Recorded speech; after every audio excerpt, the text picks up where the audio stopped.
Welcome to DVL news. Nathavaram మండలం చెమ్మచింత పంచాయతీలో పెట్ల ఉమాశంకర్ గణేష్ సతీమణి కళావతికి మైనం బాబు, మైనం శ్రీ నాగగోపి ఆధ్వర్యంలో ఘనంగా స్వాగతం పలికిన చెమ్మచింత ప్రజలు. వైఎస్ఆర్సీపీ నర్సీపట్నం అభ్యర్థి పెట్ల ఉమాశంకర్ గణేష్ సతీమణి కళావతి చెమ్మచింత, పిఎన్డి పాలెం, కేవీ సర్బవరం గ్రామాల్లో విస్తృతంగా ప్రచారం చేశారు. దీనిలో భాగంగా మహిళలు భారీగా తరలివచ్చి హారతులు పట్టారు. మైనం శ్రీ నాగగోపి మాట్లాడుతూ పెట్ల ఉమాశంకర్ గణేష్ని భారీ మెజారిటీతో గెలిపించుకుంటామని, ప్రజల స్పందన చూసి ఇంత ముందు కంటే భారీ మెజారిటీతో గెలుస్తారని, 175 సీట్లు గెలవడం ఖాయమని, జగన్మోహన్ రెడ్డి ముఖ్యమంత్రి అవడం ఖాయమని అన్నారు.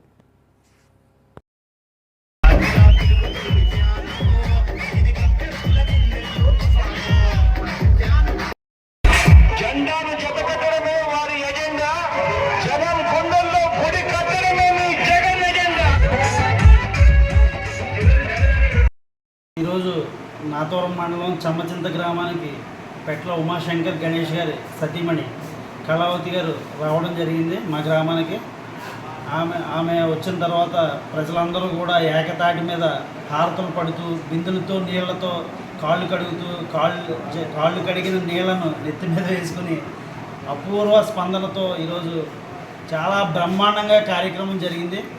అంతేకాకుండా మేము చెమ్మచింత, పిఎన్డి పాలెం, కేవీ సర్బవరం గ్రామాలు తిరగడం జరిగింది. మహిళలు విపరీతంగా ఆమెను ఆదరించి ఇక్కడ ఎక్కడా లేని విధంగా వైఎస్ఆర్సీపీ గెలిచినంత విధంగా మహోన్నతంగా జనాలు రావడం జరిగింది. అంతేకాకుండా ఖచ్చితంగా జగన్మోహన్ రెడ్డి గారికి బంపర్ మెజార్టీతో మళ్ళీ 151 కాదు 175కి 175 సీట్లతో గెలుస్తాడని మాకు నమ్మకం కూడా ఉంది.